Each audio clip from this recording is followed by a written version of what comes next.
ৰাতিপুৱা সোনকালে উঠিছোঁ, কাম বন হেৰি কৰিছোঁ আৰু মোৰতো এটা ভেজাল আছে, বুবুক খুৱাই যাব লাগে ক'বলৈ গ'লে।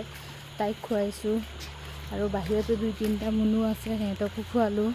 খুৱাই মেলি ধুনীয়াকৈ ঘৰৰ পৰা খোজকাঢ়ি ওলাই আহিছোঁ আৰু চাওক নদীখন। কালি ৰাতি একজাক বৰষুণতে চাওকচোন গোটেই ৰাস্তা পানী হৈ গৈছে। উপায় নাই, কি কৰিব। পানীৰ মাজে মাজে আহি গ'লোঁ ফুৰিবলৈ যাম বুলি। আৰু চাওকচোন বাছত কিমান পইচা মই হেৰাই পালোঁ, মাত্ৰ 10 টকা।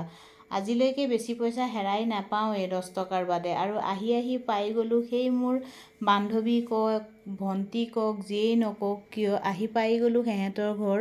আৰু দুপৰীয়া চাওকচোন ভাতসাজ ইমান মৰম লগাকৈ বনাইছে, মানে কি ক'ম, অমৃত যেন লাগিছে খাই। কাৰণ বহুত দিনৰ মূৰত কোনোবাই এসাঁজ ভাত এনেকৈ বনাই খোৱালে। আৰু তাই দেখা পাইছেনে, গছৰ পৰা নেমু টেঙা পাৰি আছে মই নিবলৈ বুলি। আৰু মায়ে কাণফুলি চেনৰ বেপাৰী আহিছে, বেপাৰীৰ লগত বহি পেলাই কথা পাতি বস্তু চাই আছোঁ। আৰু এফালে তাই আৰু মই মিলি অকণমান ভিডিঅ' কৰি লওঁ। চাওকচোন আহিছিলোঁ খালী হাতে, কিন্তু এতিয়া কিমান ডাঙৰ এটা বেগ হৈ গ'ল। মৰমত বান্ধি দিয়া টোপোলাটো লৈ ঘৰৰ পৰা বিদায় লৈ ওলাই আহিছোঁ। সপোনতো ভবা নাছিলোঁ ইমানখিনি মৰম পাম বুলি। বহুত ভাল লাগিলে। দিনটো ফুৰি এতিয়া আহি ঘৰ পাইছোঁ। মানে